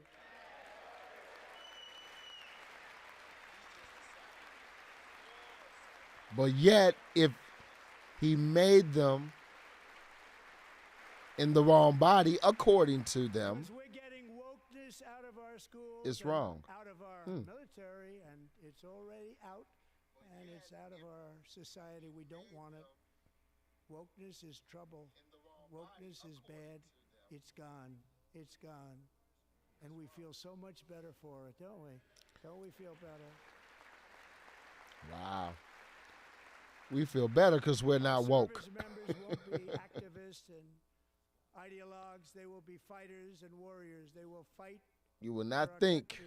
And Pete, congratulations. You will not pay attention. Take care of the folks. You'll blindly support.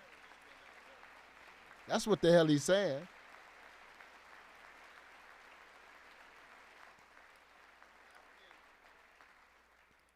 And he's not big into the woke movement, I can tell you. I know him well. I am pleased to report that in January, the U.S. Army had its single best recruiting month in 15 years, and that all armed services are having among the best recruiting results ever in the history of our services. What a difference.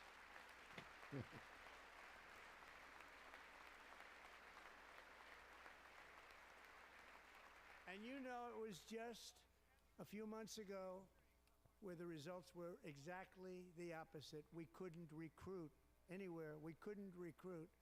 Now we're having the best results just about that we've ever had. What a tremendous turnaround. It's really a beautiful thing to see. People love our country again. It's very simple. They love our country and they love being in our military again. So it's a great thing, and thank you very much. Great job. Thank you.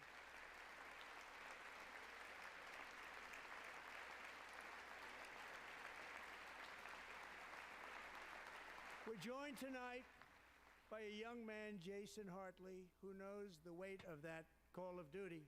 Jason's father, grandfather, and great-grandfather all wore the uniform. Jason tragically lost his dad, who was also a Los Angeles County Sheriff's deputy when he was just a boy, and now he wants to carry on the family legacy of service. Jason is a senior in high school, a six-letter varsity athlete, a really good athlete, they say, a brilliant student with a 4.46, that's good, GPA. And his greatest dream is to attend the U.S. Military Academy at West Point. More exploitation. All presidents do it, though, right?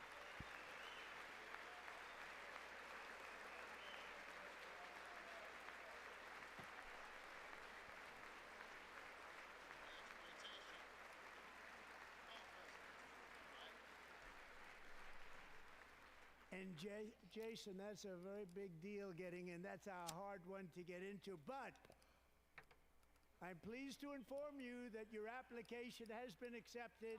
You will soon be joining the Corps of Cadets.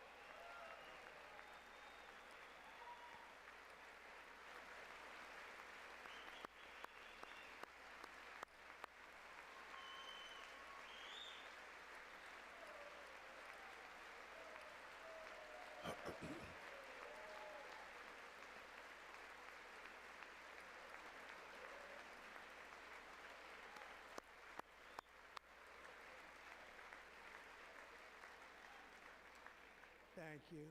Jason, you're going to be on the long gray line, Jason. As Commander-in-Chief, my focus is on building the most powerful military of the future. As a first step, I'm asking Congress to fund a state-of-the-art Golden Dome missile defense shield to protect our homeland, all made in the USA.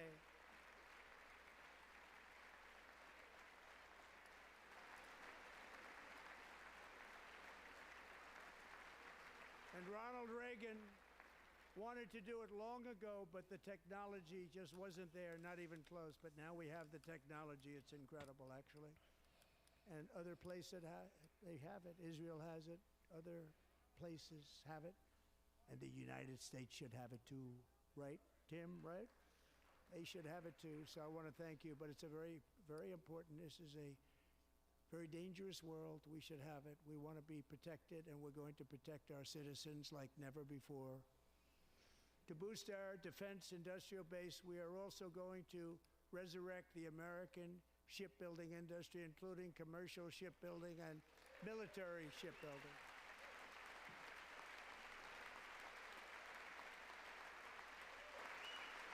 And for that purpose, I am announcing tonight that we will create a new Office of Shipbuilding in the White House and offer special tax incentives. An Office of Shipbuilding. Where it belongs. We used to make so many ships. We don't make them anymore very much, but we're going to make them very fast, very soon. It will have a huge impact. To further enhance our national security, my administration will be reclaiming the Panama Canal, and we've already started doing it.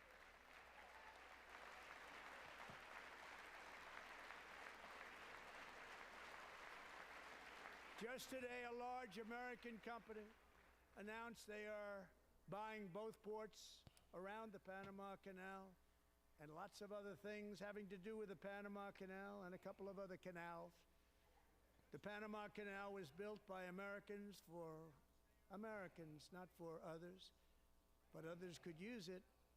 But it was built at tremendous cost of American blood and treasure. 38,000 workers died building the Panama Canal. They died of malaria. They died of snake bites and mosquitoes. Not a nice place to work. They paid them very highly to go there, knowing there was a 25% chance that they would die. The most expensive project also that was ever built in our country's history, if you bring it up to modern day costs. It was given away by the Carter administration for $1, but that agreement has been violated very severely. We didn't give it to China. We gave it to Panama, and we're taking it back.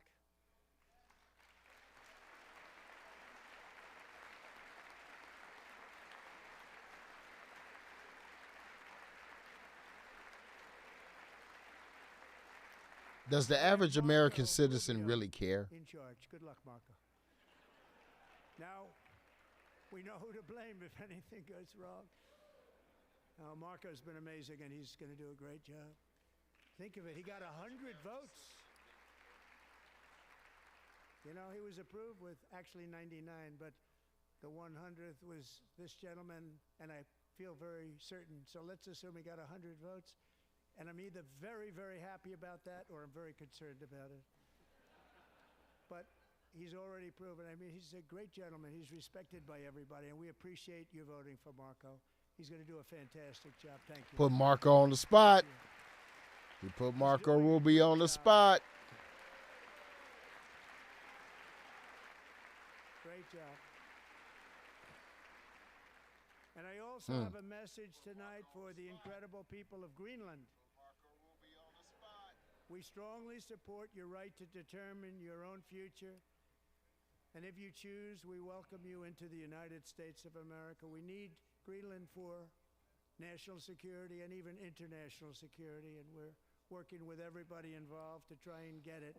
But we need it really for international world security, and I think we're going to get it. One way or the other, we're going to get it. We will keep you safe.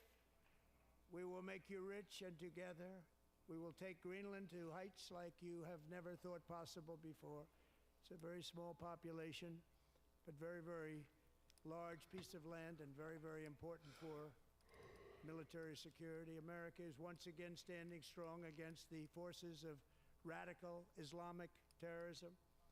3.5 years ago, ISIS terrorists killed 13 American service members and countless others in the Abbey Gate bombing during the disastrous and incompetent withdrawal from Afghanistan.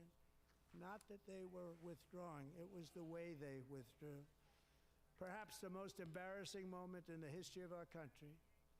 Tonight I am pleased to announce that we have just apprehended the top terrorist responsible for that atrocity, and he is right now on his way here to face the swift sword of American justice.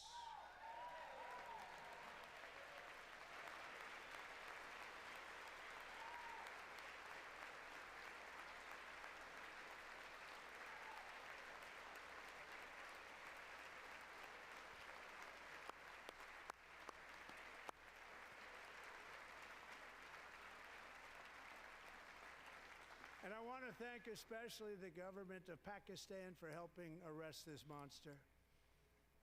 This was a very momentous day for those 13 families who I actually got to know very well, most of them, whose children were murdered, and the many people that were so badly, over 42 people, so badly injured on that fateful day in Afghanistan. What a horrible day. Such incompetence was shown. That when Putin saw what happened, I guess he said, wow, maybe this is my chance. That's how bad it was. should have never happened. Grossly incompetent people. I spoke to many of the parents and loved ones, and they're all in our hearts tonight. Just spoke to them on the phone. We had a big call. Every one of them called, and everybody was on the line, and they did nothing but cry with happiness. They were very happy, as happy as you can be under those circumstances. Their child, brother, sister, son, daughter was killed for no reason whatsoever. In the Middle East, we're bringing back our hostages from Gaza. In my first term, we achieved one of the most groundbreaking peace agreements in generations, the Abraham Accords.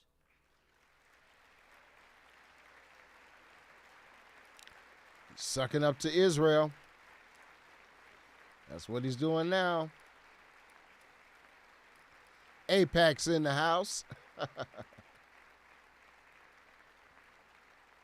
And now we're going to build on that foundation to create a more peaceful and prosperous future for the entire region. A lot of things are happening in the Middle East. People have been talking about that so much lately with everything going on with Ukraine and Russia. But a lot of things are happening in the Middle East. It's a rough neighborhood, actually. I'm also working tirelessly to end the savage conflict in Ukraine. Millions of Ukrainians and Russians have been needlessly killed or wounded in this horrific and brutal conflict with no end in sight. The United States has sent hundreds of billions of dollars to support Ukraine's defense with no security, with no anything.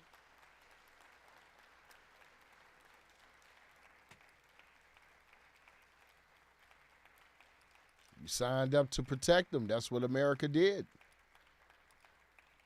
Do you want to keep it going for another 5 years? Yeah, you would say Pocahontas says yes. Oh, wow. Oh, wow. The insulter in chief. 2,000 people are being killed every single week. More than that. They're Russian young people. They're Ukrainian young people. They're not Americans.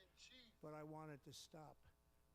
Meanwhile, Europe has sadly spent more money buying Russian oil and gas than they have spent on defending Ukraine, by far. Think of that. They've spent more buying Russian oil and gas than they have defending. And we've spent perhaps $350. Sign up for the PF Flat Card and get your first month free. $1 down, $24.99 a month. Deal ends March 13th. And they've spent $100 billion. What a difference that is. And we have an ocean separating us, and they don't. But we're getting along very well with them, and lots of good things are happening. Biden has authorized more money in this fight than Europe has spent by billions and billions of dollars. It's hard to believe that they wouldn't have stopped it and said at some point, come on, let's equalize. You got to be equal to us. But that didn't happen. Earlier today, I received an important letter from President Zelensky of Ukraine. The letter reads, Ukraine is ready to come to the negotiating table as soon as possible to bring lasting peace closer. Nobody wants peace more than the Ukrainians, he said. My team and I stand ready to work under President Trump's strong leadership to get a peace that lasts. We do really value how much America has done to help Ukraine maintain its sovereignty and independence. Regarding the agreement on minerals and security, Ukraine is ready to sign it at any time that is convenient for you. I appreciate that he sent this letter, just got it a little while ago. Simultaneously, we've had serious discussions with Russia and have received strong signals that they are ready for peace. Wouldn't that be beautiful? Wouldn't that be beautiful? Zelensky said y'all gave him no guarantees, though.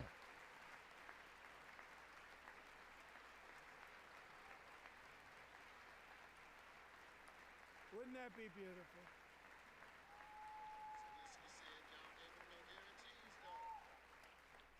It's time to stop this madness. It's time to halt the killing. It's time to end the senseless war.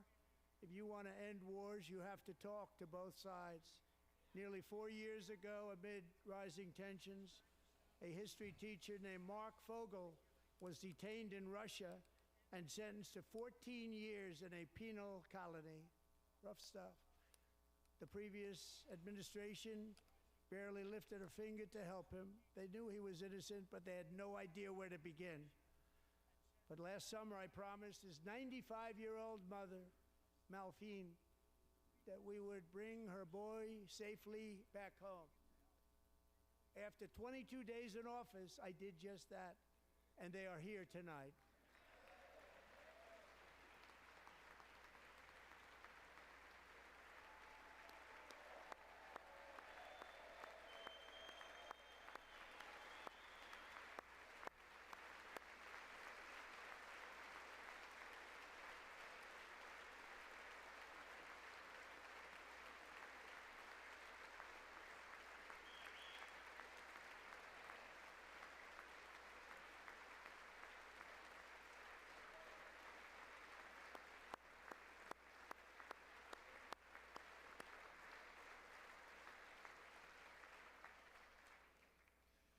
To Mark and his great mom, we are delighted to have you safe and sound and with us.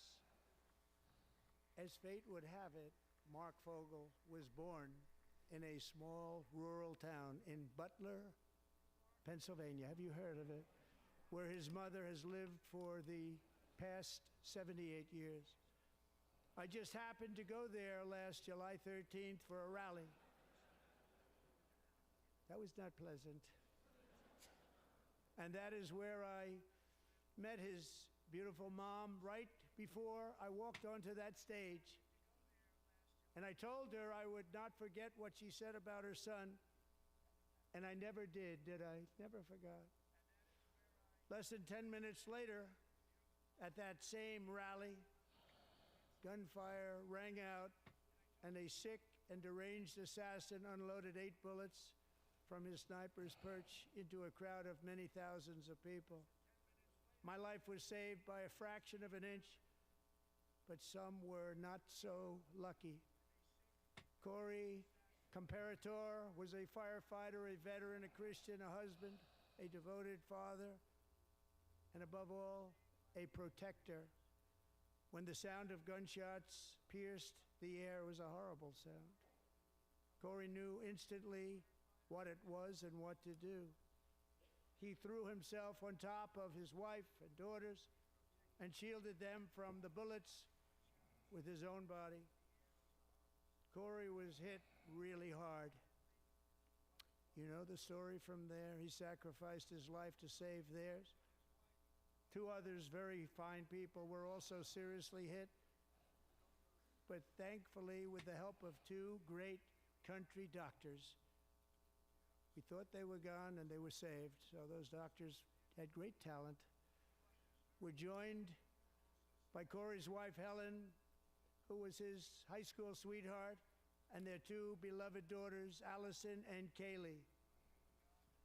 Thank you.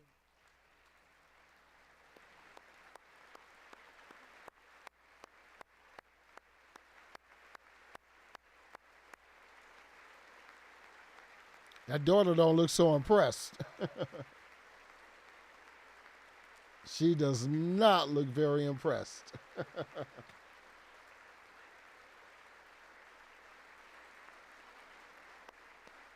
Wow.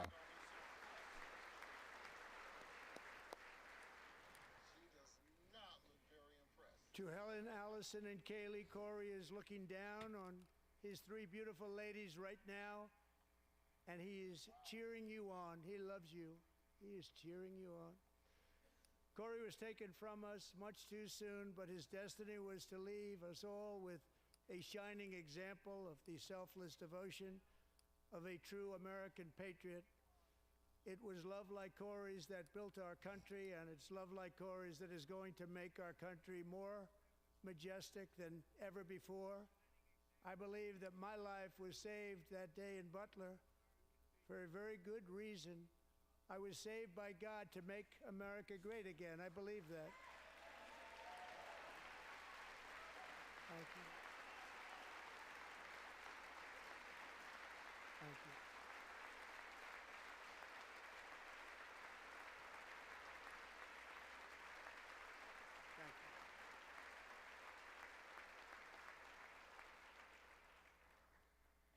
Thank you very much. From the patriots of Lexington and Concord to the heroes of Gettysburg and Normandy, from the warriors who crossed the Delaware to the trailblazers who climbed the Rockies, and from the legends who soared at Kitty Hawk to the astronauts who touched the moon, Americans have always been the people who defied all odds, transcended all dangers, made the most extraordinary sacrifices, and did whatever it took to defend our children, our country, and our freedom. And as we have seen in this chamber tonight, that same strength, faith, love, and spirit is still alive and thriving in the hearts of the American people.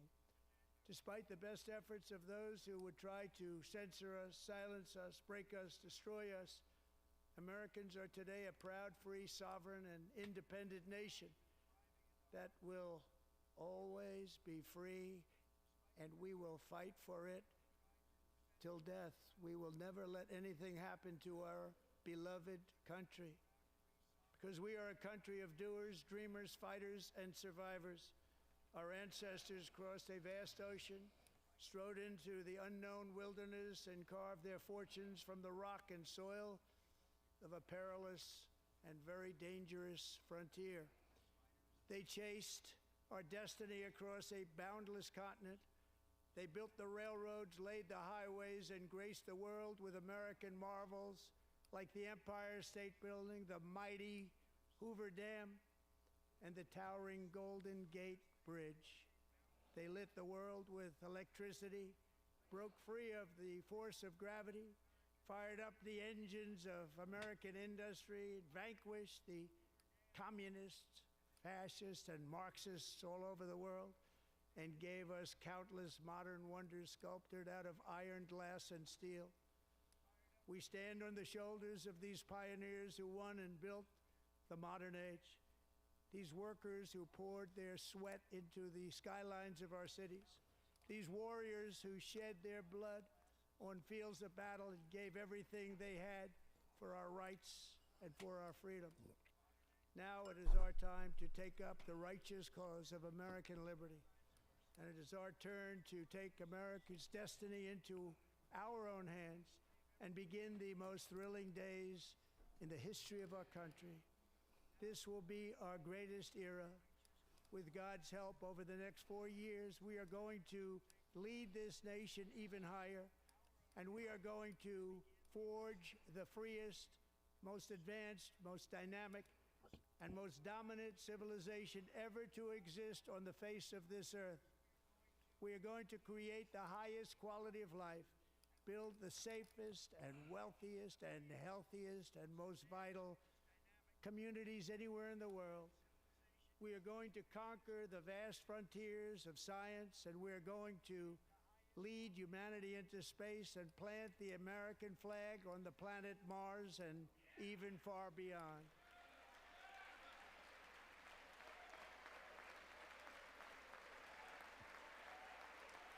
I swear that whole half of Congress ain't moved. And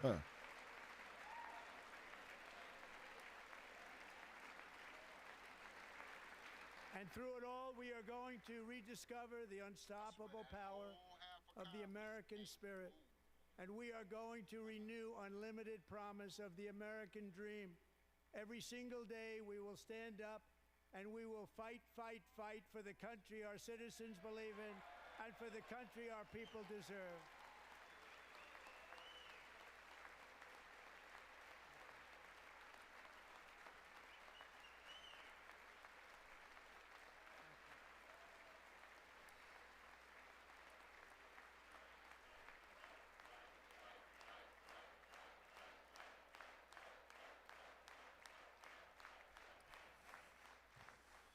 My fellow Americans, get ready for an incredible future, because the golden age of America has only just begun.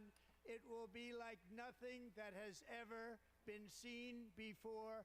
Thank you, God bless you, and God bless America.